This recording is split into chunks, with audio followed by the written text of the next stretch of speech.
I grew up in a small farm town in the Midwest and attended a Baptist church out in the country. It was very conservative, and we didn't speak in tongues, and there no were visions or anything supernatural. I remember reading about all miracles in the Bible and assuming things had changed since the Bible times because the lame were still lame and the blind remained blind, especially my grandma, who had a large print King James Bible and still had to use a magnifying glass to read it. The only thing supernatural I'd ever seen were reruns of Casper the Friendly Ghost. When I turned 12 years old, things started to change. That's when I started to realize there was a higher power with plans for me. My Aunt Martha was a Pentecostal, and that's about the polar opposite of a Baptist. Aunt Martha treated me like a son since she didn't have any kids of her own.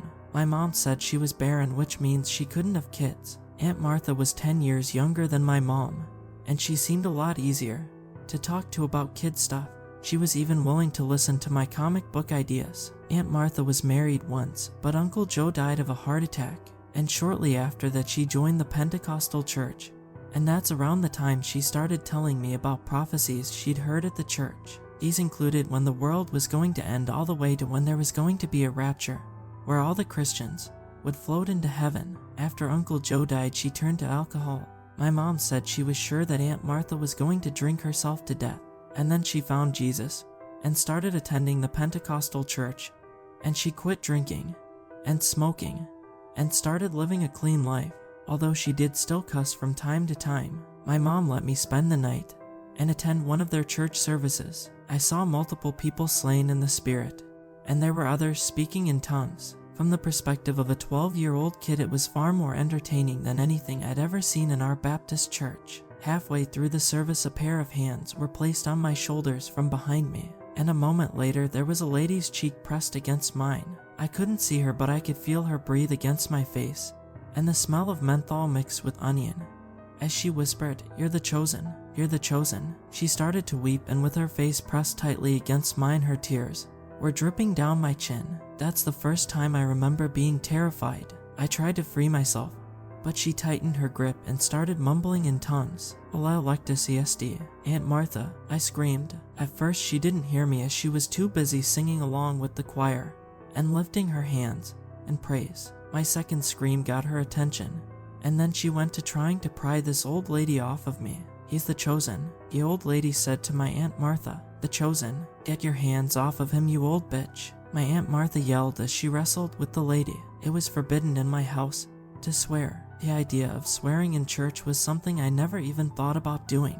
That's when a couple of men in the pew behind me stepped in and separated us, and that's the first time I got a good look at her. She looked like a female version of the preacher in Poltergeist. She was smiling as she was dragged into the hallway.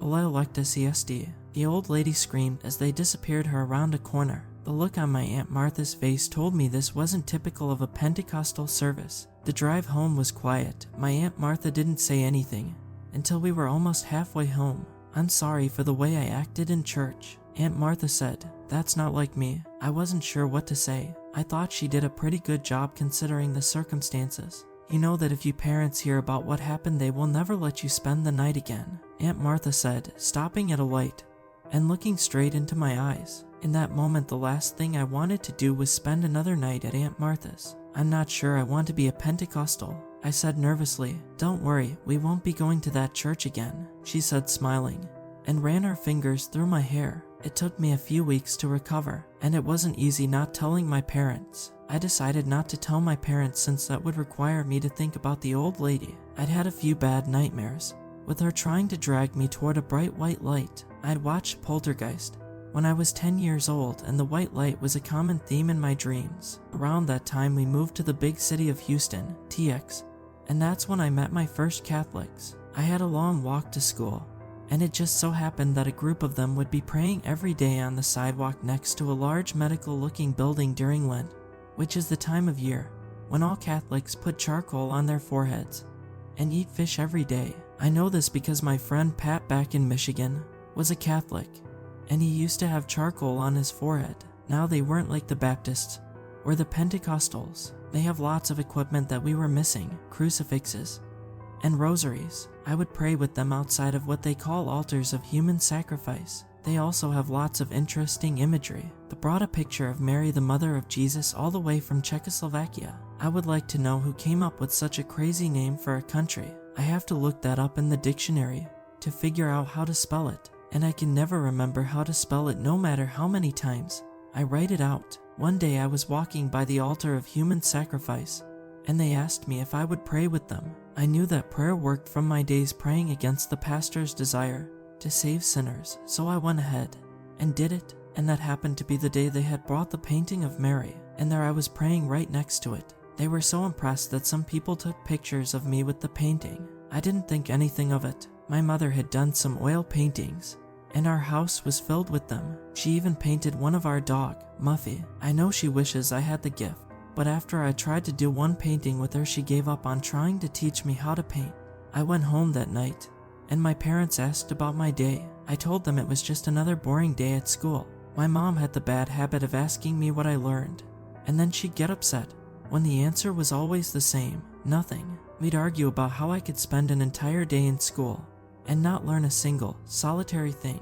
I'd tell her it was a mystery to me too. I didn't tell them about the prayers. I knew they'd get upset because it was Catholics. My mom loved to talk about how they worshipped Mary, and the idea of me praying next to a painting of Mary would send her through the roof, although she might like the fact that a painting was involved. I also have twin brothers that are technically part of the story, but they're only 3 years old. I have trouble understanding them. My parents waited a long time to have more kids, and they say it's a miracle. They say when I'm more mature and responsible, I can babysit them and get paid.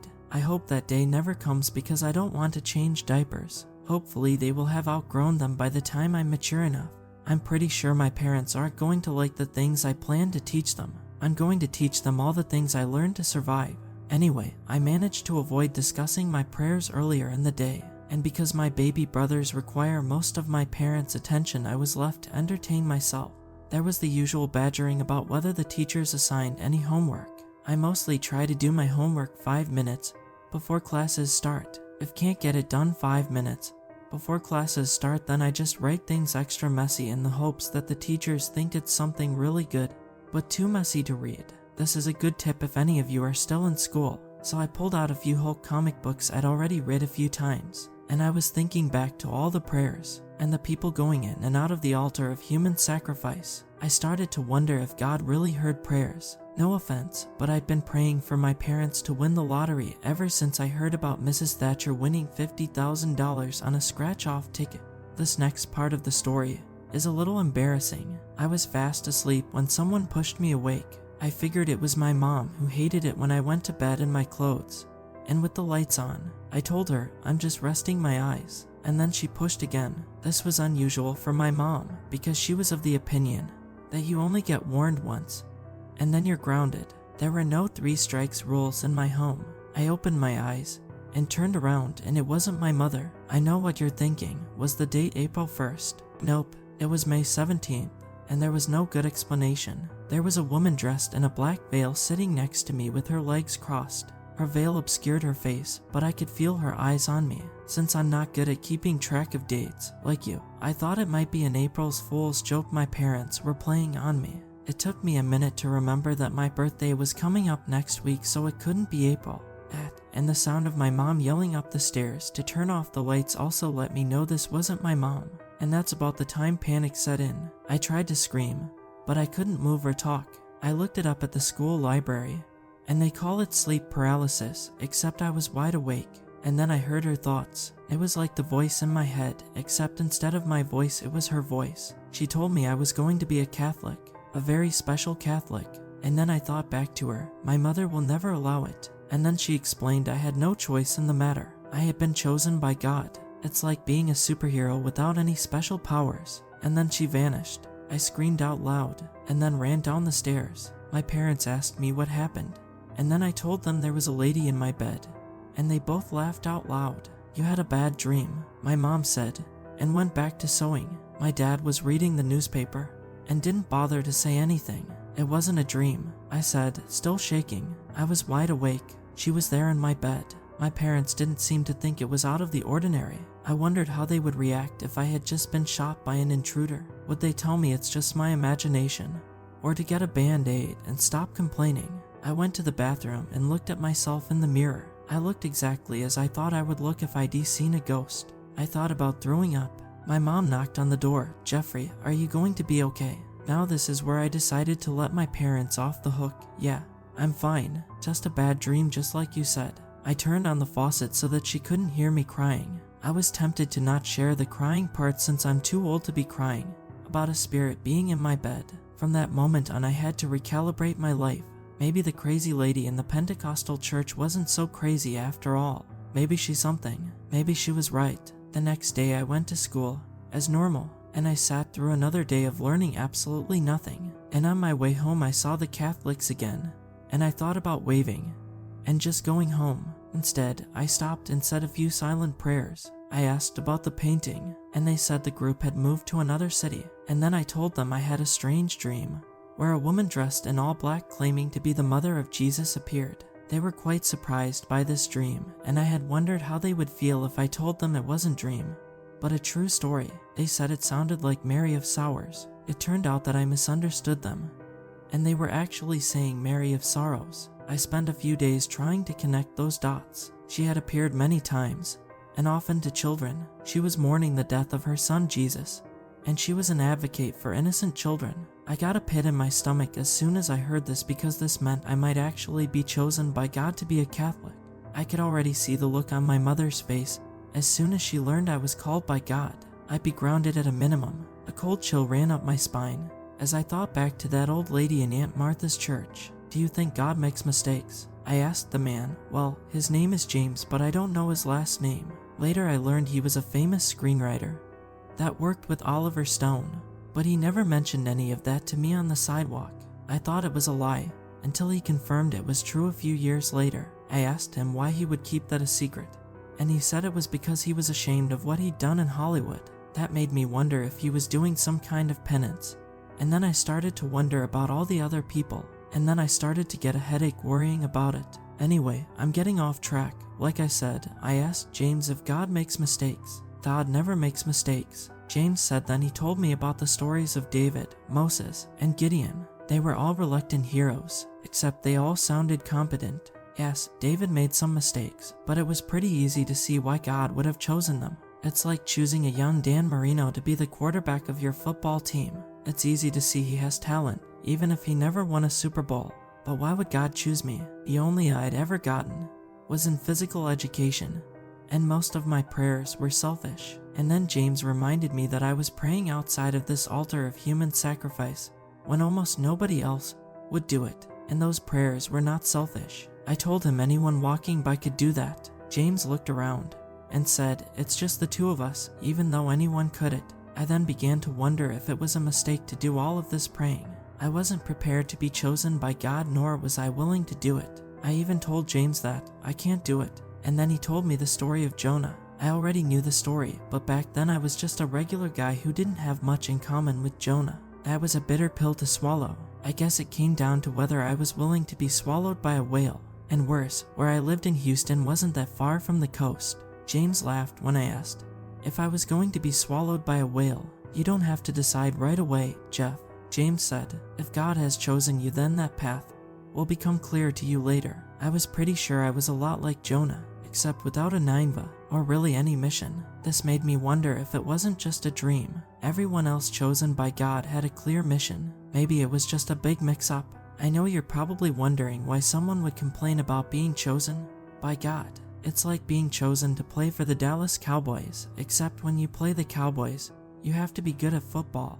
They don't just choose random kids with not athletic ability. A few weeks went by and I had convinced myself that it was all just a bad dream, and things went mostly back to normal. I even scolded myself for having such an active imagination and embarrassing myself in front of my parents and crying like a baby in the bathroom. My dad never cries. Even when his own father died, he didn't shed a tear. I even saw him hit his thumb with a hammer when we were roofing the house. The nail eventually had to come off, and he was dry-eyed through the whole affair. Just when I was 100% sure I was done crying for the rest of my life, Mary of Sorrows spoke to me again, and she told me my mission. This time she didn't appear, but she was talking to me in my head. I'm not going to lie, I was right back to crying like a baby. I told her it wasn't possible, and that there was a case of mistaken identity. I even told her that once I was mistaken for Reggie Ferris, who lives across town.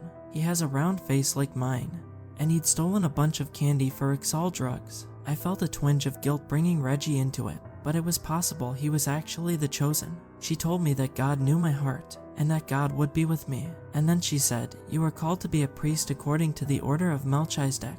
A priest? I wasn't even a Catholic, and that's a necessary step to becoming a priest. I didn't know who Melchizedek was even though I'd read the Bible. It's a tough name to remember, just like Czechoslovakia. It turns out he's the priest king of Salem, and the priesthood of Jesus Christ is from that same order. If I'm called by God, that must mean that almost everyone else turned down the job, which doesn't make any sense since I've tried to turn down the job myself unsuccessfully. It reminds me of a story my dad told me of how he became a barber in the army. They asked if anyone was a barber, and he raised his hand. He'd never cut any hair in his life. They said there would be a test the next day, and of all the people who raised their hands, my dad was the only one who showed up for the test the next day. And they told him there would be no test since he was the only one who showed up. I guess the hard part of being called by God is just showing up.